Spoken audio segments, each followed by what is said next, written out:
요새는 그 군에서도 일과 시간 끝난 다음에 핸드폰을 지급합니다. 그래서 가끔 우리 큰애가 또 집에 전화할 때가 있습니다.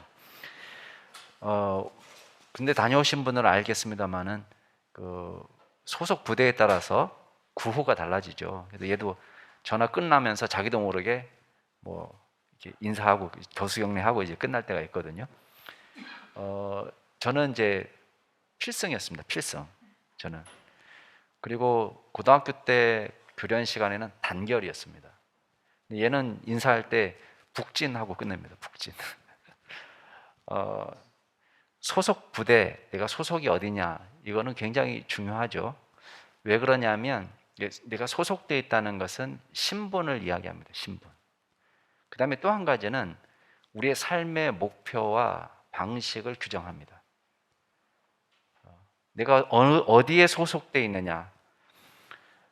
오늘 말씀에서는 바울이 기독교인의 소속 그리고 유대교인의 소속이 다르다는 점을 분명히 합니다. 우리가 앞에 4장 1절부터 11절까지 이야기할 때에 주의해야 될 것은 더 이상 우리가 종이 아니라는 거죠. 우리는 자유인이다. 이런 점을 분명히 했습니다. 그리고 우리는 아브라함에게 소속된 자로 아브라함의 자손이고 하나님의 아들이고 약속의 자녀고 이런 말 많이 했습니다.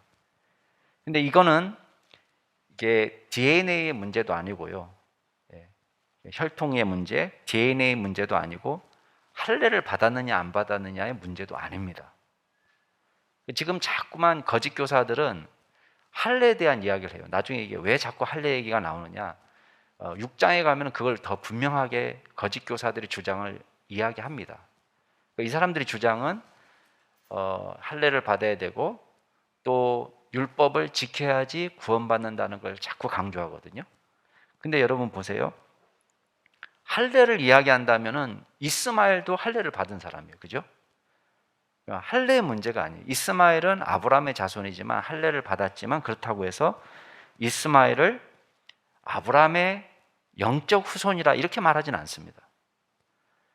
또 자꾸만 DNA 문제를 우리는 이스라엘 사람이다, 유대인이다 이걸 강조하는데 DNA 문제라면 야곱하고 에서야말로 쌍둥이죠. 물론 이란성이지만은 엄마도 같고 아빠도 같단 말이에요. 근데 쌍둥이로 같은 날 한시 한 날에 태어난 사람이지만 영적인 운명은 완전히 바뀝니다. 그러니까 이게 단순히 DNA 문제가 아니라는 것을 알 수가 있습니다. 자, 오늘 말씀은 그리스도인이야말로 이 사람이 유대인이든 이방인이든 상관없이 진짜 아브라함의 자손이고 약속의 자녀고 이 사람들은 유대인들과는 영적 우월감을 갖고 있다. 그 이야기를 지금 설명할 겁니다. 근데 그 이야기를 어디를 근거로 설명하느냐? 구약 성경을 갖고 설명을 하는 거예요. 오늘 말씀을 통해서 함께 은혜를 나눌 수 있길 바랍니다. 자, 첫 번째는 기독교인은요 인간적인 산물이 아니에요. 이거는 약속의 산물입니다. 자, 왜 인간적인 산물이 아니냐? 우리는 윤리 도덕적으로 착하게 살면 구원에 이르는 길로 생각합니다. 그러나 구원을 받으려면 착하게 사는 것 그 이상이 필요합니다. 착하게 사는 걸로는 안 되는 거예요. 그 이상이 필요해요. 자꾸만 이제 행함과 믿음을 대치시키면은 자꾸만 행함이 무시되는 것처럼 보이기 때문에 제가 이렇게 얘기하는 거예요. 여러분 잘 이해하시기 바랍니다. 우리는 착하게 사는 것 그 이상이 필요합니다. 구원을 위해서는. 참된 유대교인이 된다는 것은 이게 율법을 잘 지키면 진짜 유대교인이 된다. 이렇게 자꾸만 주장하거든요. 그러나 기독교인은 그렇게 되는 게 아니에요. 인간의 능력을 의존하는 것이 아니라 하나님의 약속을 의존한다고 믿는 겁니다. 이게 큰 차이, 엄청난 큰 차이를 가져옵니다. 왜냐? 인간의 노력은요 반드시 실패할 수밖에 없어요. 자, 우리가 착하게 살아서 구원받으려고 하잖아요. 그러면 이거는 성공할 수가 없습니다. 매일 절망하게 됩니다. 일단 시작은 경건하게 보여요. 시작은 경건하게 보이고 또 작심삼일이라고 또 열심히 노력하면요 비슷하게 흉내를 냅니다. 어떤 면에서는. 근데 문제는 뭐냐? 인간의 열심으로는 항상 식어질 때가 와요. 늘 불안합니다. 잘 지키려고 애쓰면 애쓸수록 자꾸만 구멍이 생깁니다. 자기 의를 앞세우게 됩니다. 만약에 이 사람이 조금이라도 다른 사람보다 더 잘 살게 되면 그 다음엔 반대로 좌절하고 절망하는 대신 교만해집니다. 그래서 마치 자기 능력으로 천국 갈 수 있는 것처럼 착각합니다. 그럼 어떻게 이 사람들을 설득하면 좋겠습니까? 자꾸 거짓 교사들은 말끝마다 율법 이렇게 하거든요. 할래 이러거든요. 그러니까 바울은 아예 율법을 갖고 논증을 하는 거예요. 자, 21절 말씀 한번 보세요. 내게 말하라. 율법 아래에 있고자 하는 자들아. 자, 율법 아래에 있고자 하는 사람은 율법을 잘 지켜서 의롭게 되기를 희망하는 사람이에요. 율법을 지켜서 구원받을 수 있다고 착각하는 사람들을 말합니다. 그런 사람들아, 율법을 듣지 못했느냐? 자, 바울이 뭘 갖고 설명하느냐? 야, 그러면 내가 율법 한번 설명해 줄게. 율법이 뭐라고 되어 있는지. 자꾸 율법 하니까요. 구약 성경을 갖고 설명합니다. 물론 이제 율법의 의미에 대해서는 다양하게 해석도 가능합니다. 아주 좁게 해석하면은 십계명을도 토라라는 말을 쓰고요. 근데 조금 넓게 해석을 하면은 십계명을 중심으로 한 율법 체계를 토라라고 이야기합니다. 더 넓게 해석을 하면은 모세가 기록한 창세기, 출애굽기, 레위기, 민수기, 신명기 이 5권의 책을 토라라고 부릅니다. 율법이라고 부르는 거예요. 더 넓게 해석하면은 구약 성경 전체를 토라라고 이야기합니다. 그렇게 이름 붙이는 거예요. 그러니까 지금 여기서 율법을 듣지 못했느냐 할 때는 십계명을 갖고 설명하는 것이 아니라 지금 주로 바울은 창세기를 갖고 설명하고 있어요. 아브라함의 이야기, 이삭의 이야기, 이스마엘의 이야기, 하갈과 사라의 이야기를 갖고 지금 설명하고 있습니다. 자, 보세요. 22절부터 자, 누가 아브라함의 진짜 자손이냐 이거를 지금 설명할 거예요. 22절, 23절 같이 읽겠습니다. 시작. 기록된 바 아브라함에게 2 아들이 있으니 하나는 여종에게서 하나는 자유 있는 여자에게서 낳다 하였으며 여종에게서는 육체를 따라 낳고 자유 있는 여자에게서는 약속으로 말미암았느니라. 자, 아브라함에게 2 아들이 있다라고 설명하고 있는데요. 사실은 2 아들만 있는 건 아닙니다. 여러분이 잘 아시는 것처럼 사라가 죽은 다음에 아브라함이 재혼을 했습니다. 재혼해서 최소한 성경에 기록되어 있는 아들만 추가로 6명을 더 낳았습니다. 근데 이제 지금 여기서 중요하게 생각하는 것은 이스마엘과 이삭을 중심으로 지금 설명하려고 2 아들을 이야기하는 거예요. 자, 2 아들의 차이는 뭐예요? 바울이 2 가지 차이점을 지적하거든요. 하나는 일단 엄마가 달라요. 어머니가 다르죠. 2 번째 차이는 출생 방식이 다릅니다. 자, 어머니가 다른 게 왜 중요하냐? 일단 이스마엘의 어머니는 사라의 몸종 하갈입니다. 그죠? 여종이에요. 반면에 이삭의 어머니는 아브라함의 본처 사라입니다. 자, 처음부터 성경에 그냥 하나는 하갈이고 하나는 사라다 이렇게 딱 설명하면 좋은데 그렇게 설명하지 않고 성경은 뭐라고 얘기하고 있어요? 하나는 여종에게서 하나는 자유 있는 여자에게서 낳았다. 자, 이름을 이야기하지 않고 굳이 신분을 이야기합니다. 그 이유는 뭘까요? 이 대조가 왜 중요할까요? 엄마가 천한 노비 출신이다 이걸 강조하는 겁니까? 이스마엘에? 아니에요. 천한 노비 출신이기 때문에가 아닌 거예요. 그렇게 따진다면은 나중에 우리 이스라엘의 12족장 중에 뭐 단지파, 그죠? 납달리, 갓지파, 아셀지파 이건 다 이게 몸종들의 자녀거든요. 그것 때문에 하나님의 후손이 아니냐 그런 걸 얘기하는 건 아닙니다. 그러면 2 여자가 누가 더 착한 사람이냐 그걸 말하는 건가요? 아니에요. 도덕성을 말하는 건 아닙니다. 도덕성으로 따지면 사라도 사실 그렇게 자랑스러운 건 아닙니다.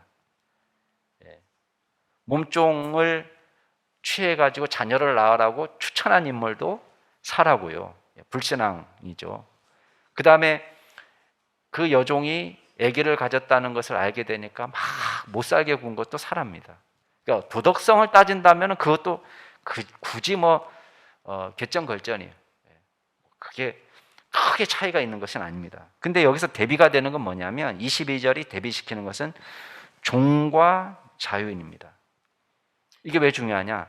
당시 관습대로 하면 이스마엘은 엄마의 신분을 받아서 종의 신분을 받고 태어나는 거고요. 이삭은 자유인의 신분을 갖는 것입니다. 자, 이게 다 뭐하고 또 대조가 되느냐? 이건 비유거든요. 율법 아래 있고자 하는 자들, 아까 21절에 그렇게 시작했잖아요. 율법 아래에서 종노릇하려는 그런 사람들 하고 누가 대비가 되느냐? 그리스도 안에서 자유를 누리는 자들이 대비가 되는 것입니다. 자, 목표는 같습니다.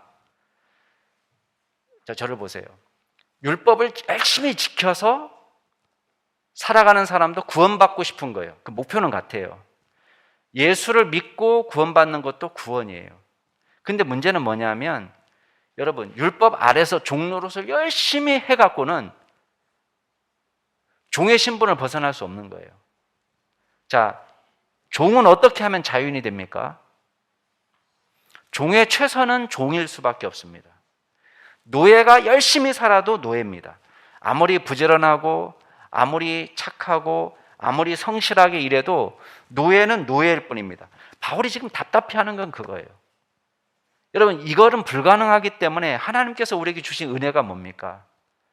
예수 그리스도를 통해서 어떤 사람도, 그 사람이 종이 됐든 자유인이 됐든 남자가 됐든 여자가 됐든 유대인이 됐든 이방인이 됐든 어떤 차별도 없이 예수 그리스도를 믿기만 하면 하나님 안에서 자유함을 누리게 된다. 복음 안에서 자유를 누리게 된다. 이게 복음이잖아요. 근데 지금 사람들은 자기 스스로 그 종의 모습으로 들어가려고 하는 거예요. 율법 아래 놓여서 율법을 지켜서 구원받을 수 있다고 착각하는 것입니다. 이게 바울을 답답하게 하는 것입니다. 여러분, 노예로 사는 것은 죽을 똥 살 똥 살아도 노예밖에 안 된다는 거예요. 근데 왜 굳이 노예가 되려고 하느냐? 이게 바울이 답답해하는 것입니다. 여러분, 갈라디아서 1장 4절에서 뭐라고 얘기했습니까? 그리스도께서 하나님, 곧 우리 아버지의 뜻을 따라서 이 악한 세대에서 우리를 건지시려고, 자, 이 악한 세대에서 우리를 건지시려고 우리 죄를 대속하기 위해서 자기 몸을 주셨다. 이게 우리에게 주어진 복음입니다. 누구든지 예수 그리스도를 믿고 구원받을 수 있는 길이 활짝 열린 것입니다. 그런데 사람들은 자신의 행동을 고쳐서 신분을 바꿀 수 있다고 생각하는 것입니다. 율법이 요구하는 몇 가지 조항을 실천했다고 해서 의롭게 변화되는 게 아닙니다. 본질은 여전히 변함이 없습니다. 자, 다시 한번 찾아보세요. 갈라디아서 2장 16절 한번 찾아보시기 바랍니다.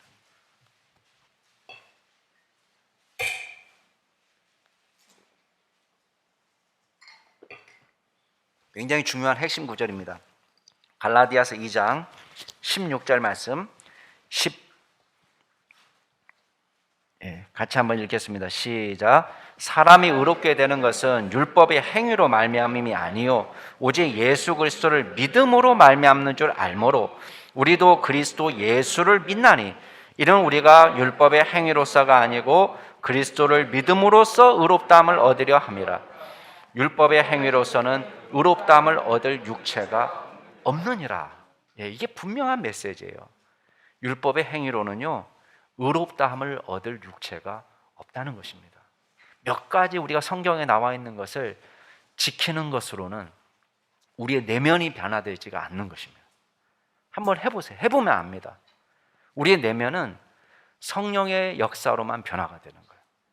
우리가 결심은 할 수 있어요. 착하게 살고 싶은 마음도 있어요. 그러나 우리가 절망하는 것은 무엇입니까? 우리 안에는 선한 것이 없다는 것을 깨닫게 됩니다.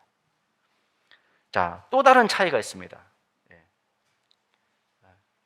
결국 이제 아까 우리가 중요하게 생각했던 것은 이스마엘과 이삭의 차이는 뭐냐면 근본적인 차이거든요. 어디에서 비롯됐느냐? 결국은 이 사람이 여종에게서 비롯됐느냐, 자연에게서 비롯됐느냐, 이 차이였잖아요. 그죠? 그렇게 되면은 이제 우리가 이거를 우리의 신앙에 빗대면은 율법에서 시작했느냐, 아니면 성령으로 시작됐느냐, 그 차이예요. 이게 근본적인 차이였어요. 자, 두 번째는 출생 방식에 있어서 차이입니다. 이건 더 결정적인 차이예요. 자, 23절 같이 한번 읽어볼까요? 갈라디아서 4장 23절. 4장 23절 같이 한번 읽겠습니다. 시작. 여종에게서는 육체를 따라 낳고 자유 있는 여자에게서는 약속으로 말미암느니라. 자, 여종 하갈을 통해서는 이스마엘이 태어났는데 여기 보니까 육체를 따라 태어났다라고 이야기합니다. 왜 육체라는 말을 썼을까? 또 자유 있는 여자에게는 약속으로 말미암아 태어났다 이렇게 얘기했습니다. 도대체 왜 여종에게는 육체라는 말을 썼고 이 자유하는 여자에게서는 약속이라는 말을 썼을까? 무슨 차이일까? 조금 설명이 필요합니다. 이게 창세기 이야기니까. 자, 갈라디아 창세기에 아브라함이 갈대아우를 떠날 때 하나님께서 약속하셨습니다. 뭘 약속했습니까? 야, 너희 군량 본토 친척 아비 집을 떠나면은 내가 내게 지시할 땅으로 가면은 내가 너에게 약속의 땅을 주겠다. 그리고 큰 민족을 이루게 하겠다. 너를 축복하는 사람은 복을 받고 너를 저주하는 사람은 저주를 받게 하겠다.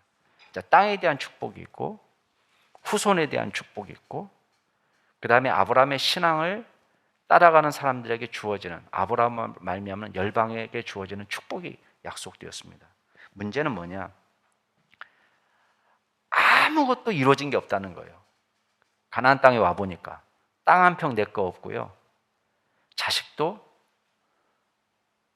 큰 민족은 고사하고 아들 한 명 태어나지 않는 거예요. 절망한 것입니다. 아브라함의 신앙이 막 흔들릴 때 하나님께서 나타나셨습니다. 야, 아브라함아. 아브라함이 속이 너무 상하니까 아브라함이 하나님께 따집니다. 하나님, 저는 자식이 없습니다. 집에서 길리는 이 상속자, 이 다메섹 사람 엘리에셀이나 상속자가 되면 좋겠습니다. 그랬더니 하나님 말씀하세요. 아니라 내 몸에서 난 자가 내 상속자가 될 거다. 하늘을 우러러 무뼈를 봐라. 내 후손이 이와 같을 거다. 여러분, 아브라함은 이 약속을 굳게 믿었어요. 성경에 보면 그것을 하나님께서 의로 여기셨습니다. 근데 문제는 뭐냐? 이 약속이 있고 나서도 세월이 속절없이 흘러가는 거예요. 어느덧 가나안 땅에 정착한 지 10년이 지났습니다. 사라가 제안합니다. 여보, 아무래도 저는 아기를 못 낳을 건가 봐요. 제가 지금 나이가 몇 살이에요? 제가 아기를 낳을 수 없는 것 같아요. 제 몸종 하갈을 통해서라도 자식을 낳는 게 맞지 않아요? 이게 하나님의 뜻일 수도 있잖아요. 이렇게 얘기하니까요, 아브라함이 흔들렸습니다. 그리고 태어난 자녀가 이스마엘입니다. 자, 이스마엘은 잘 보세요. 약속의 자녀가 아닙니다. 하나님이 약속한 자녀가 아닙니다. 무슨 자녀죠? 아브라함의 노력의 산물이에요. 그죠? 어떻게 하면 하나님의 뜻을 이뤄볼까? 내 몸을 통해서 하늘의 묵별처럼 많은 후손들을 주시겠다고 약속하셨는데 내가 그래도 자녀를 한 명이라도 낳아봐야지, 그래야지 하늘의 묵별이 되는 거 아니야? 이게 아브라함의 결단인 거예요. 이거는 불신앙의 산물입니다. 인간적인 노력의 산물이에요. 그래서 성경은 이거를 육체를 따라 낳았다라고 얘기하는 거예요. 몸으로 낳았다는 뜻이 아니라 불신앙의 생각, 죄악된 생각, 육체적인 생각으로 계획해서 낳은 아들이 이스마엘인 거예요. 하나님의 약속하고는 상관없이 아브라함의 노력과 계획과 시도의 산물인 거예요. 반면에 이삭은 약속의 성취입니다. 도저히 믿을 수 없었는데 하나님께서 약속하신 그 자녀, 하나님의 방법으로 주신 거예요. 다시 아브라함이 99세 됐을 때 다시 나타납니다. 여러분, 이스마엘을 낳을 때가 86세거든요. 근데 지금 99세가 된 아브라함에게 하나님 나타나신 거예요. 야, 내가 내 아내 사라에게 복을 주어서 너에게 아들을 낳아주게 하겠다. 내가 그 사라에게 복을 주어서 여러 민족의 어머니가 되게 하겠다. 그리고 여러 민족의 왕이 그를 통해서 나올 거다. 이러니까요, 아브라함의 반응이 어떤지 아십니까? 성경에 보면 속으로 이렇게 말합니다. 아이고, 하나님 저 이제 금방 100세입니다. 우리 집사람은 내년에 90세예요. 속으로 이렇게 생각했어요. 이걸 입 밖으로 내지는 않고 뭐라고 얘기하냐면은, 하나님, 저는요 이스마엘이나 하나님 앞에 잘 사는 거 원합니다. 하나님 주시겠다는데 안 받겠다는 거예요. 저는 그냥 이스마엘이나 잘 살면 좋겠습니다. 이렇게 얘기해요. 그랬더니 하나님 뭐라고 얘기하세요? 아니야. 내 안에 사라가 내게 아들을 낳아줄 거야. 그 이름을 이삭이라고 불러. 이름까지 붙여줬어요. 여러분, 뭐가 의로운 것 같습니까? 하나님의 뜻을, 하나님 너무 피곤하시니까 내가 수고해가지고 이스마엘을 낳아야지. 여러분, 이게 의로운 것 같습니까? 아니면 불가능한데 믿고 기다려서 약속의 자녀를 얻는 것이 믿음인 것 같습니까? 예, 어리석은 질문이죠. 하나님의 약속을 믿지 못하고 내 힘으로 후손을 만들어 보려고 애쓰고 노력한 그건 육체의 산물이라는 거예요. 근데 하나님께서 기뻐하시는 것은 뭐예요? 믿음의 산물을 기뻐하신다는 믿음. 여러분, 성경은 우리에게 이렇게 말합니다. 하나님은 이 세상을 이처럼 사랑하셔서 독생자 예수 그리스도를 이 땅에 보내셨다고 말합니다.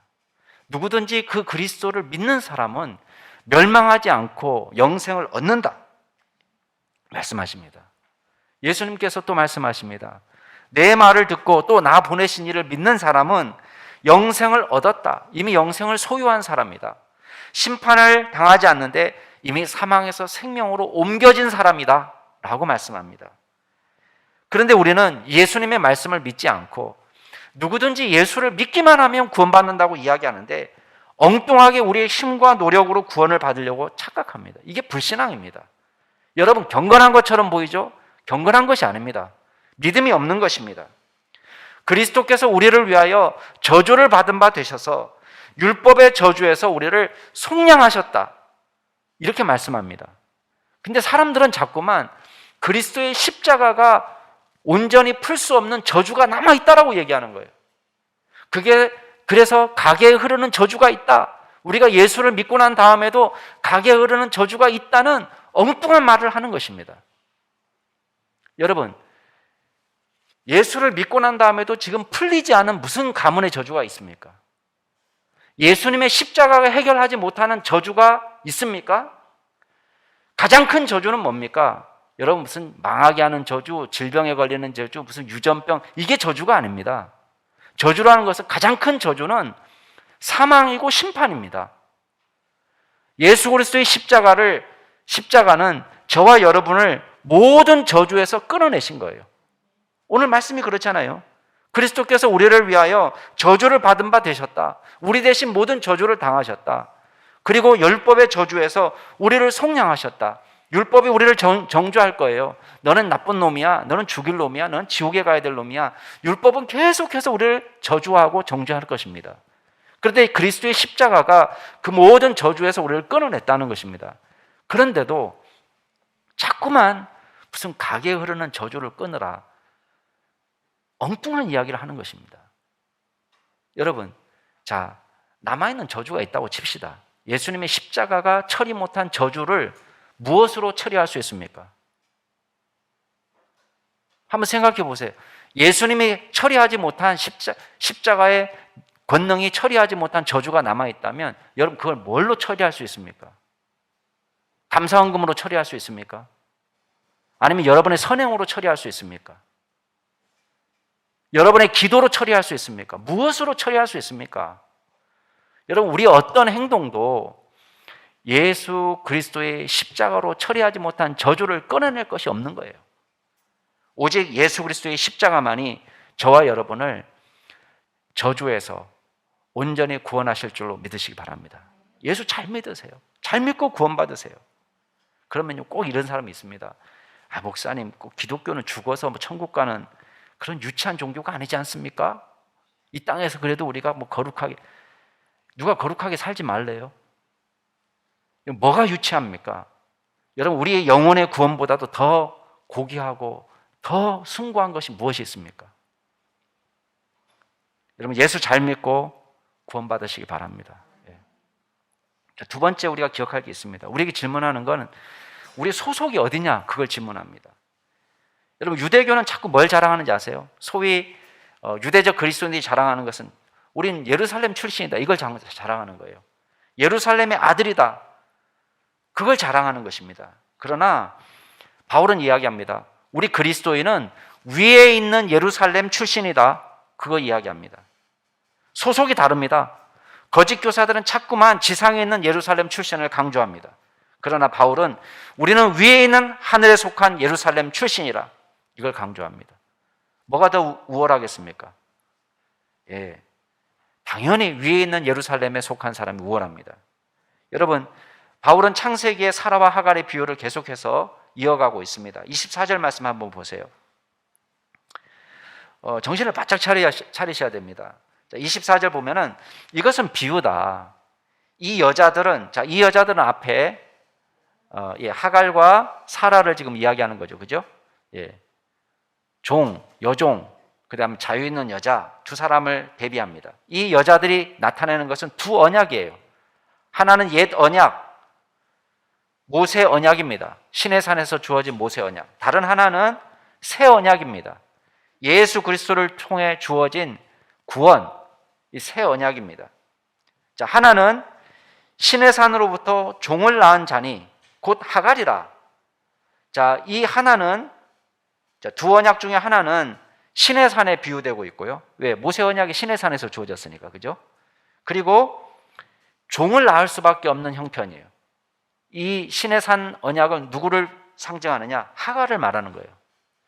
그리고 25절에 보면 이 하갈이 누구에게 빗대어지느냐? 아라비아에 있는 시내산이라고 말하고 있습니다. 왜 아라비아에 있는 시내산이라고 말할까요? 물론 시내산의 실제 위치를 아라비아로 추정하는 학자들도 있습니다. 지금 막 논란이 되고 있기 때문에 이 주장대로 하면 아라비아에 있는 시내산이 더 맞는 거겠죠. 우린 잘 모르지만, 그렇지만 분명한 것은 여기서 가르치는 건 뭐냐면 이스마엘 후손들이 지금 자리하고 있는 것이 아라비아예요. 그러니까 그 종들의 후손들이 있는 곳, 그 시내산으로부터 시내산, 근데 그 시내산의 형편은 종을 낳을 수밖에 없는 거예요. 근데 이 시내산은 또 뭐에 비유가 되고 있어요? 지금 있는 예루살렘과 같은 곳으로 비유됩니다. 여러분, 예루살렘 출신이라는 것을 강조하지만 예루살렘에서 왔다, 할례를 받아야 된다, 역시 율법을 지켜야 된다, 이렇게 강조하는 이 예루살렘 출신이라고 강조하는 이 사람들의 형편은 어떤 형편이냐? 여기 보면 그 자녀들과 더불어서 종노릇하고 있다는 게 여전히 율법 아래서 종노릇하고 있는 형편에 있다는 것을 보여줍니다. 평생을 율법을 지키려고 노력을 해봐야 종살이밖에 안 되는 거예요. 여러분, 노예살이는 뭡니까? 열심히 일은 합니다. 그렇지만 감사도 없고 기쁨도 없고 절망밖에 없어요. 의무밖에 남지 않습니다. 그게 종살이에요. 그죠? 거짓 교사들은요, 예루살렘 출신이라는 걸 엄청 부각시켰습니다. 아까도 말한 것처럼 할례를 강조하고 율법 준수를 강조했습니다. 유대교하고 뭐가 다르죠? 자, 소위 크리스찬은 맞습니다. 거짓 교사들도 말로는 나 예수 믿는다 이렇게 얘기해요. 근데 예수 믿는 것 갖고는 부족한 거예요. 자꾸 뭘 내세우느냐면은 율법을 내세우는 거예요. 여러분, 예수님께서 이 땅에 오셔서 양과 염소가 아니라 당신의 피로 온전한 제사를 드렸어요. 양과 염소의 피로는 깨끗하게 되지 못하는데 예수 그리스도의 흠도 점도 없는 그 보배로운 피로 저와 여러분을 깨끗하게 씻으시는 온전한 제사를 드렸습니다. 유대교는 여전히 예루살렘 성전에서 제사를 드려야 된다는 거예요. 예수 그리스도의 피를 믿지 않고 양과 염소의 피를 여전히 주장하고 있는 거예요. 그럼 그 유대교하고 무슨 차이가 있습니까? 유대적 그리스도인하고. 반면에 그리스도인은 어떤 존재냐? 위에 있는 예루살렘에 속한 자라는 거예요. 자, 26절 같이 한번 읽어볼까요? 26절 시작. 오직 위에 있는 예루살렘은 자유자니 곧 우리 어머니라. 이 구절 많이 들어보셨죠? 언제 들어보죠? 안상홍 증인회. 예. 안상홍 증인회가 어머니 하나님 얘기할 때 꼭 얘기하는, 여러분 어머니 하나님 들어보셨습니까? 성경에 어머니 하나님 이야기가 있는 거 알고 계십니까? 하면서 주장하는 구절이 이 구절입니다. 갈라디아서 4장 26절. 오직 위에 있는 예루살렘은 자유자니 곧 우리 어머니라. 여러분, 이 우리 어머니는 안상홍 씨 부인이 아닙니다. 예.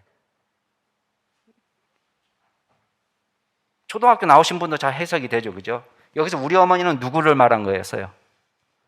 사라. 아브라함의 아내 사라를 이야기하는 거예요. 하갈과 대비되는 개념입니다. 지금 있는 예루살렘과 대비되는 개념이에요. 여종 하갈과 대비되는 개념이에요. 사라는 종이 아니라는 거예요. 그래서 자유인이라는 말을 썼습니다. 자유자. 예. 자유여인, 자유부인이라는 말을 썼습니다. 우리가 생각하는 그런 자유부인이 아니지만은 여기서 말하는 자유부인은 자유인의 신분. 그리스도인은 사라의 후손 이삭이 자유를 누린 것처럼 복음 안에서 진짜 자유를 누리는 사람이라는 것을 강조하는 거예요. 여러분, 그리스도로 말미암은 새 언약은 우리를 율법에서 자유하게 합니다. 유대적 기독교는 자꾸만 율법으로 매여서 평생 종살이 하도록 만듭니다. 그렇지만 기독교는 복음 안에서 자유를 누리게 하는 거예요. 이제 그리스도 예수 안에 있는 자에게는 결코 정죄함이 없나니 이는 그리스도 예수 안에 있는 생명의 법이, 생명의 성령의 법이 죄와 사망의 법에서 너를 해방하였습니다. 아멘. 여러분, 율법이 우리를 정죄할 수 없습니다. 그리스도 예수 안에 있는 사람은 결코 정죄함이 없다. 저와 여러분을 죄인으로 규정하는 율법이 더 이상 우리한테 사망을 선고할 수 없는 거예요. 저주를 선고할 수 없는 것입니다. 지상의 예루살렘 출신이다? 그거 부러워할 필요 없습니다. 갈라디아 교회 성도들은 하늘에 속한 예루살렘 출신이라는 거예요. 그러니까 꿀리지 말라는 것입니다. 이제 갈라디아 교회 성도들에게 남은 궁금증이 있어요.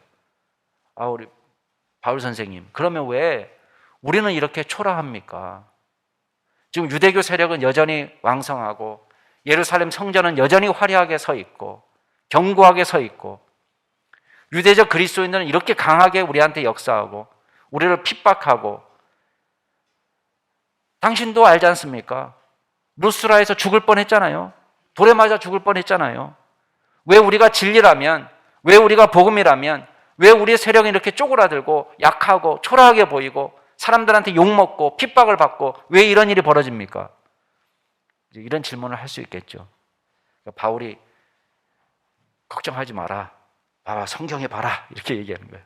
자, 갈라디아서 4장 27절 한번 읽어보겠습니다. 시작.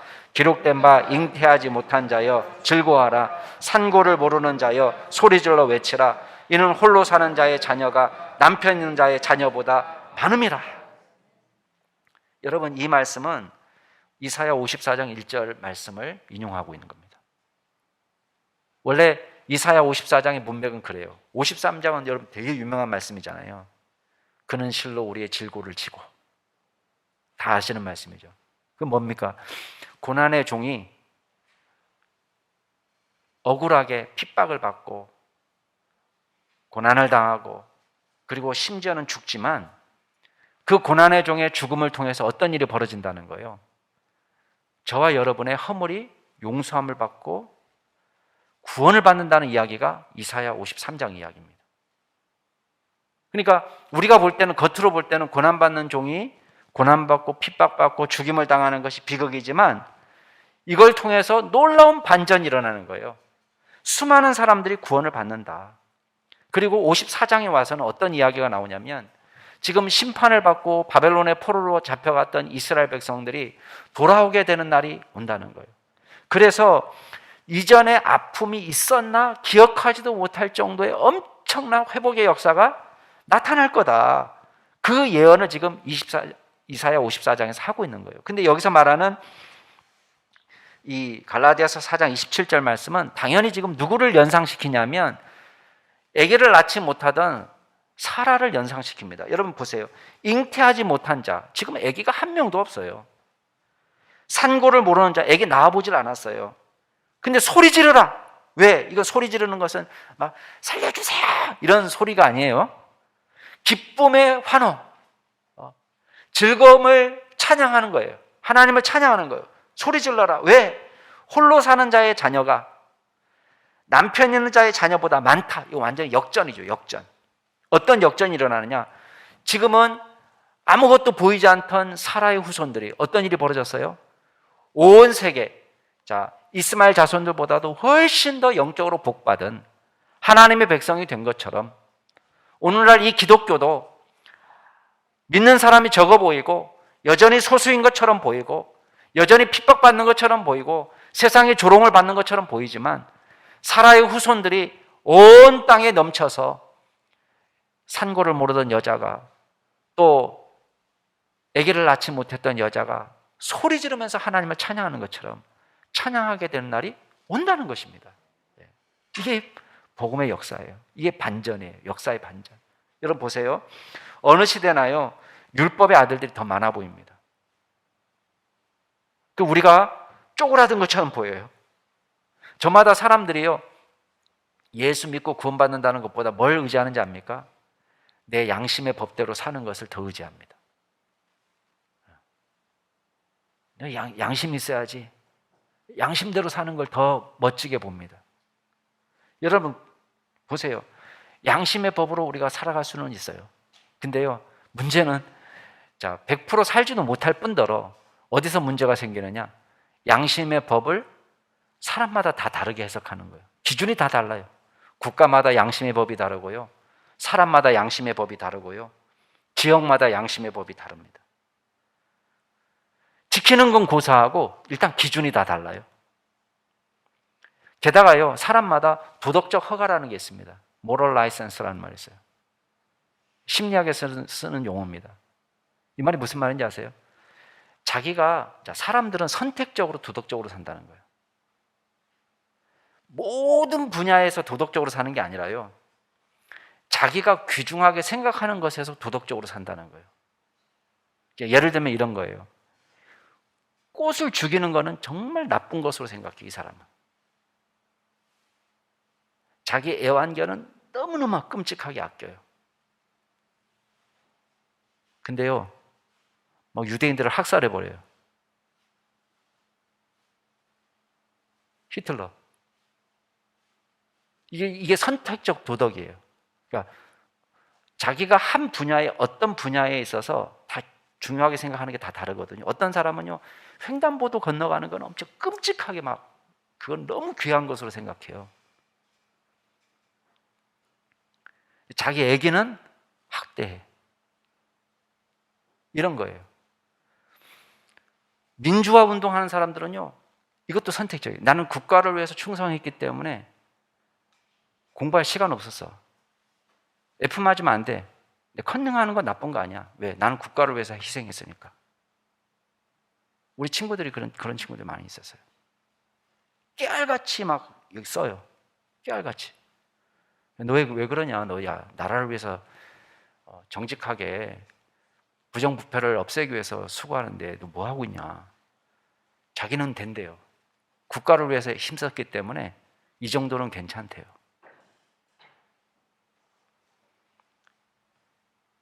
이게 모럴 라이선스입니다. 사람마다 다 자기가 중요하게 생각하는 거에 대해서만 도덕적이에요. 한번 생각해 보세요. 우리가 완전하게 도덕적인 거 아니에요. 자기가 좋아하는 분야에서만 도덕적이에요.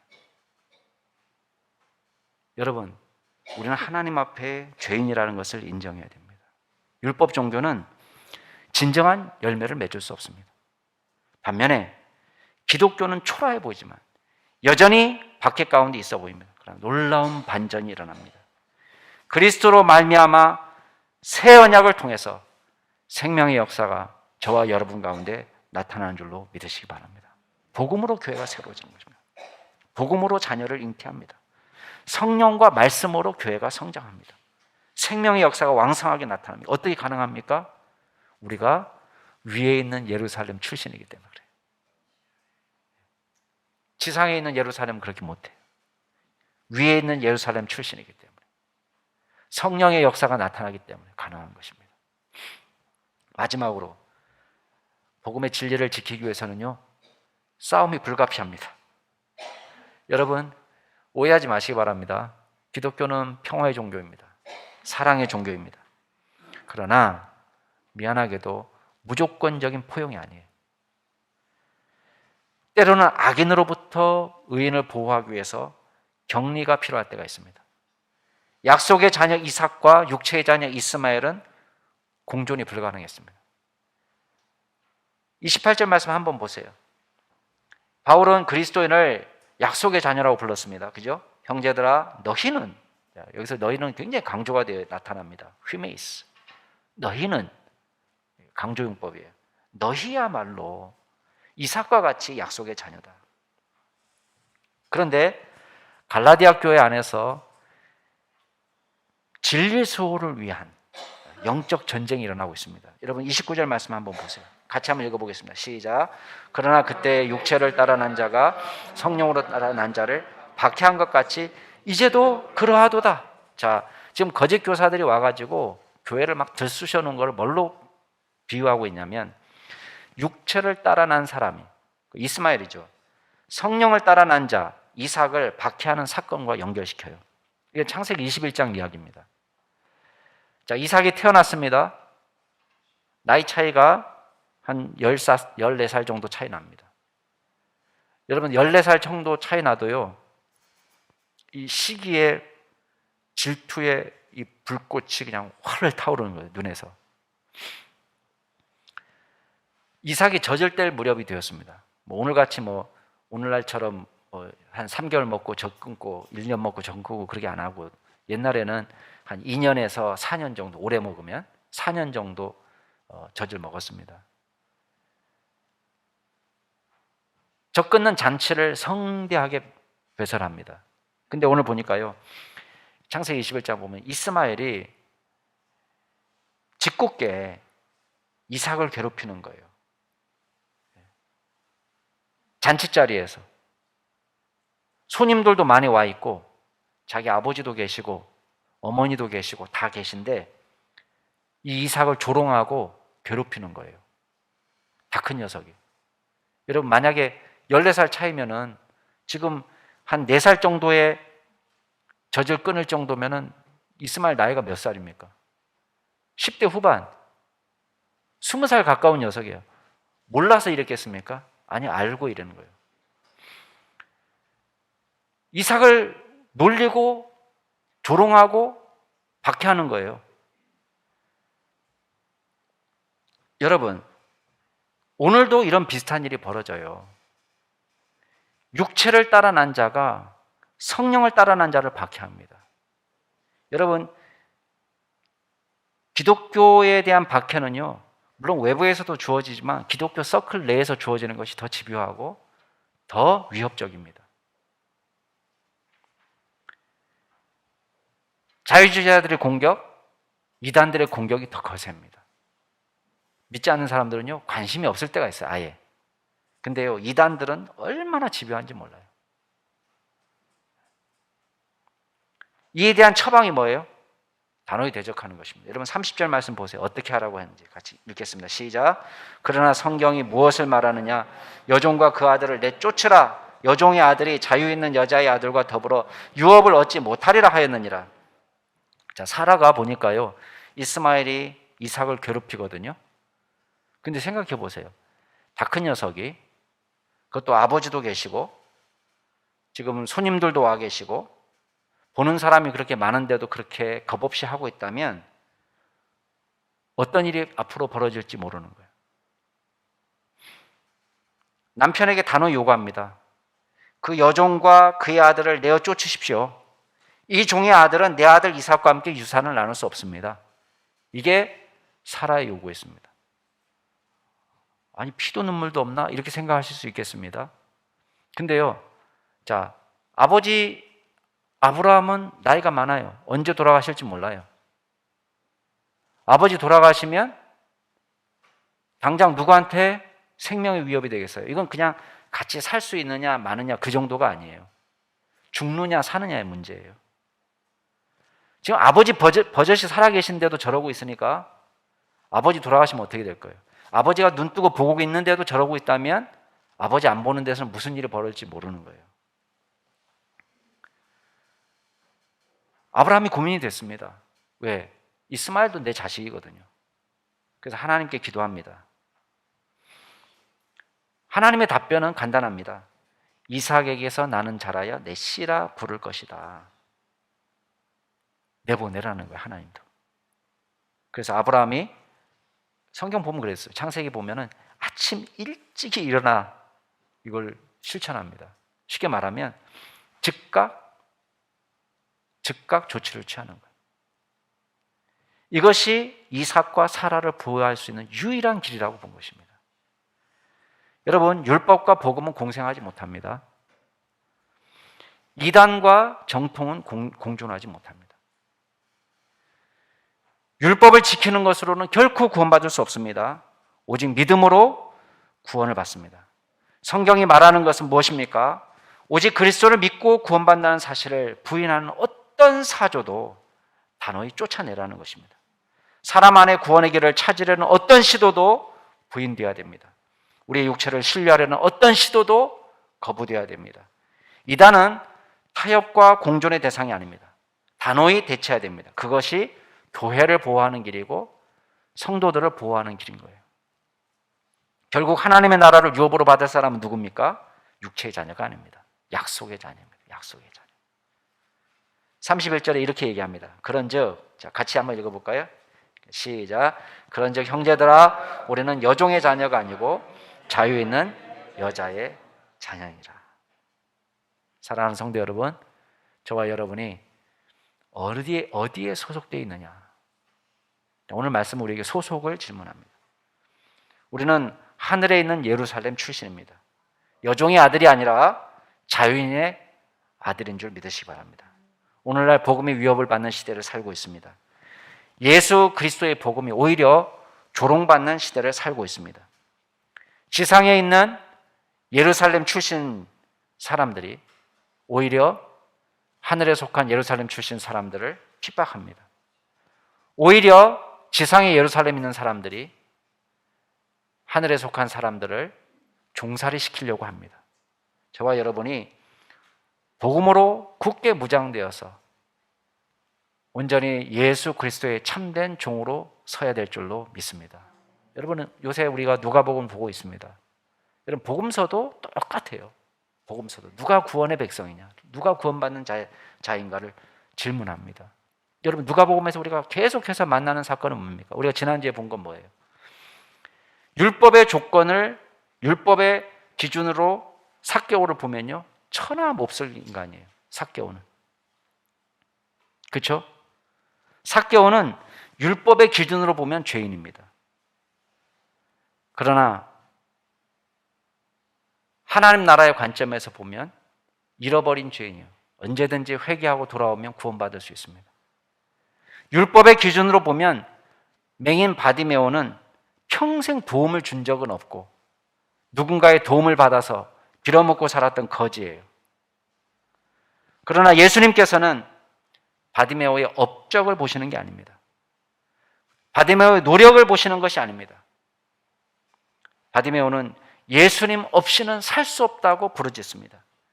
다윗의 자손 예수여, 나를 불쌍히 여기소서. 여러분, 우리가 예수님 앞에서 이 부르짖음 외에 무엇을 더할 수 있겠습니까? 나사렛 예수여, 다윗의 자손 예수여, 나를 불쌍히 여기소서. 여러분, 우리가 하나님 나라에 갔을 때 하나님 앞에서 무엇을 내세울 수 있습니까? 저는 목사질 하다 왔습니다. 저는 100억대 부자입니다. 저는 박사학위가 있습니다. 저는 이렇게 살았습니다. 착하게 살았습니다. 남 괴롭히지 않았습니다. 여러분, 이런 것이 하나님의 보좌 앞에서 얼마나 대단한 변명이 되겠습니까? 그저 저는 죄인입니다. 저를 불쌍히 여겨 주옵소서. 부르짖는 믿음만이 저와 여러분에게 절실합니다. 그때 예수께서 저희들에게 말씀하십니다. 내 믿음이 너를 구원하였다. 믿음이 너를 구원하였다. 기도하시겠습니다. 하나님, 우리의 힘으로 설 수 없는 저희들을 주께서 구원하여 주시고 하나님의 백성 삼아 주시니 감사드립니다. 우리가 그 사실을 늘 기억하고 믿음으로 살게 하시며 주께서 아무것도 아닌 저희들을 불러주시고 일으켜 주시고 용서하여 주시고 지난 과거를 묻지 아니하시고 오직 앞에 하나님 나라의 표대를 바라보고 달려갈 수 있는 믿음의 용사로 세워주신 은혜에 감사를 드립니다. 그 은혜를 기억하며 오늘 하루도 살게 하시며 하늘에 속한 예루살렘 출신임을 기억하고 예수 그리스도의 크신 사랑과 은혜를 전파하는 복음의 종으로 서게 하여 주시옵소서. 감사드리며 모든 말씀 예수 그리스도의 이름으로 기도드리옵나이다. 아멘.